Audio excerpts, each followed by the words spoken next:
Shalom, Israel. It's Jeremiah call. Before we start off, I want to give all praises to the Father and Son. Barakatah Yahweh, Barakatah Yahushai, Barakatah Yahweh, Barakatah Yahushai, Barakatah Yahweh, Bahashem Yahushai, Bahashem Rakakadash. Today we're going to be getting into a World War III update. Then we're going to hit a couple articles. Then we're going to hit a precept. It says, amid China tensions, India delivered supersonic cruise missiles to Philippines. India has begun delivery of supersonic cruise missiles to the Philippines as the two countries tighten defense and strategic ties amid rising tensions between the East Asian nation and China over maritime disputes in the South China Sea. The BrahMos missiles are being acquired by the Philippines under a $375 million deal signed in 2022. Now we are also exporting BrahMos missiles. The first batch of this missile is going to the Philippines today, Indian Prime Minister Narendra Modi said Friday at an election rally. India and the Philippines have ramped up defense cooperation as concerns over an increasingly assertive China deepen in both countries. Tensions between the Philippines and China have escalated over the past year as Beijing, citing historic rights, pressed its claim to areas inside Manili's exclusive economic zone. Efforts to resolve New Delhi's 4-year-long military standoff with Beijing along its disputed Himalayan border have made little headway. Like, man, not only is the third world ramping up and escalating in Europe and the Middle East, but we cannot forget about, the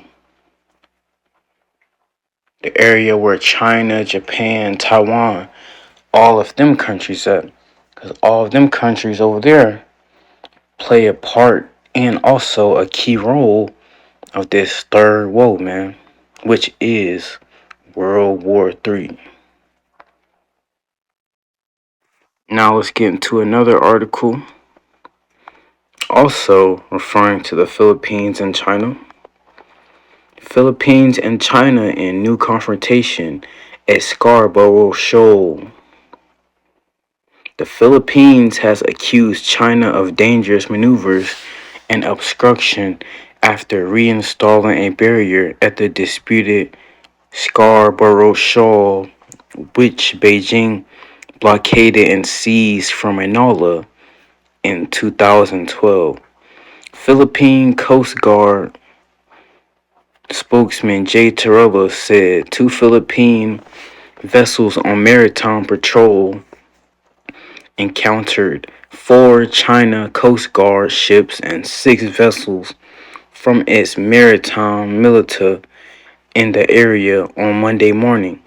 One of the ships was struck by water cannon from one of the China ships about 12 nautical miles from the shoal, while the other, a Philippine vessel, was hit by water cannon fired from 2 of the China ships when it was about 1,000 yards away from the shoal, which the Philippines calls Bajo de Mosca Sinlock.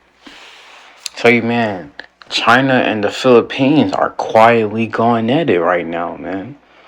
And see how we brought out in the other article, the Philippines just got supersonic missiles from India. They not just getting them supersonic missiles with India for nothing, man. They gearing up, for this battle, this last big fight. These different nations around the world are beating their plowshares and the sword and getting ready for this final fight, this final battle. I have another article. Russia says Polish discussion on hosting nuclear weapons is dangerous. Moscow, April 25th. Russia said on Thursday that Poland was playing a very dangerous game by considering the possibility of hosting nuclear weapons. Polish president said on Thursday he had invited President Minister Donald Tusk for talks on May 1st about the possibility of nuclear weapons from NATO states being deployed in Poland. Duda has reiterated his position that Poland would be ready for such a possibility, prompting Tusk to say he would like a clarification from the president.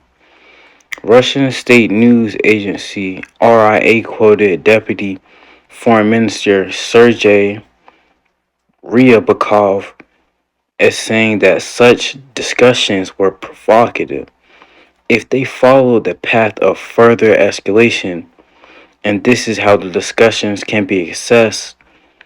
These so far verbal games with nuclear weapons, then a further round of tension will occur. And in general, this game is very dangerous. Its consequences may be hard to predict. So you got Poland trying to host nuclear weapons. You already got NATO mercenaries dying in Ukraine. You got men from America that went to go fight in Ukraine that also died. So man, all this stuff is going on. And yet you still have people saying that World War III has yet to come, and it has yet to come. And World War III, has already started. And shout out to the Diaf Bakar from FTL Don't Quit for bringing this out. The third woe has already started and it has already begun.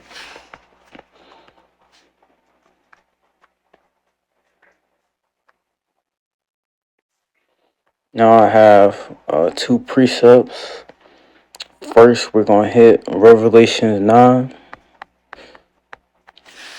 One woe is past, and behold, there come two woes more hereafter. And this verse is talking about World War I is already past, and World War II, and World War III are, on the way. And, of course, in our modern time, in our modern age, World War I was what, 1940s. World War I was 20s. World War II was 1940s. And you got World War III, which started in 2022 via the Russian invasion of Ukraine. And I have another precept, Revelations 11 and 14. The second woe is past, and behold, the third woe cometh quickly. That second woe, woe means destruction, and that second woe that's being mentioned is talking about World War II, which we have already experienced. And it says, behold, the third woe cometh quickly. Okay, that third woe that cometh quickly that's being talked about, Revelations 11, has already started. Like I just said, in 2022 via the Russian invasion of Ukraine. So we are clearly living in the book of Revelations. And if we are clearly living in the book of Revelations, Yahweh's return is imminent and soon. With that, I hope this lesson was edifying through the spirit and power of Yahweh Ba'ashim Yahushua. Until next time, Israel, Shalom, and Yakal which means endure in our native language, Shalom.